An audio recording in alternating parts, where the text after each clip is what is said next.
Envy Pro here at Photonics West. We're here at the VS Technology stand. I'm here with Numan, who's just going to take us through a bit.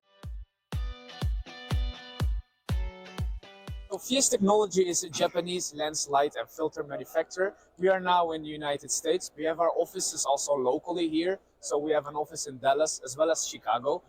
So what we essentially try to do is thinking global but acting local. That's how we call it. And with that we mean not only having a commercial team here, but also basically having a technical team here. Oh wow, okay.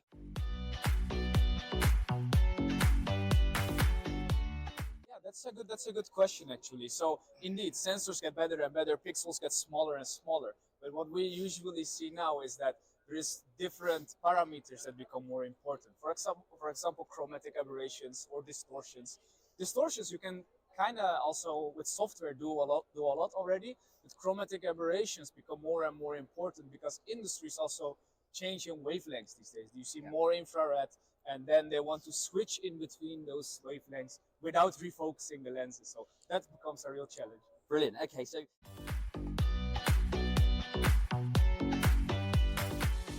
just touching on, you picked up about smaller pixels, higher resolutions. So where do you see optics becoming a limiting factor, and what's VS Technologies doing to adapt to that challenge? So what's actually good to know is, as I said, we are a Japanese lens manufacturer, so Japanese quality control is very important for us. But besides that, having local teams all over the world helps us to understand what's happening. So the technical people, we kind of involve them in the conversations in the market. We also involve them here on this show, as you can see they're here.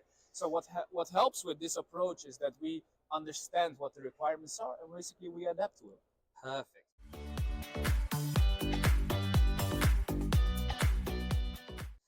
So finally, just looking at, at Photonics West, we've been really noticing component level innovation, how these components are being deployed into real-time production systems. So what do you think is still underestimated, and where do optics going to play a more critical system level role in that engineers might already be expecting? Yeah, another good question. And this is actually becoming more and more important. And I would say reliability, because we have been in the market for over 25 years. We are 28 years now in the market, and a lot of our lenses are being produced for a very long time. This is so important because it's just a lens, but it's also a key thing in the application. If it changes over time, then people using it will have a problem. So actually, what we try to ensure is, if you have a product today of us, in 5 years you can get the exact same lens. And this is also a lot of reliability for the customer towards their own customers again. Yeah. This is really the key thing. No, that's been perfect. That's been really helpful for us and all our readers and viewers. So thank you for your time, Numan. Thank you very much. Thank you.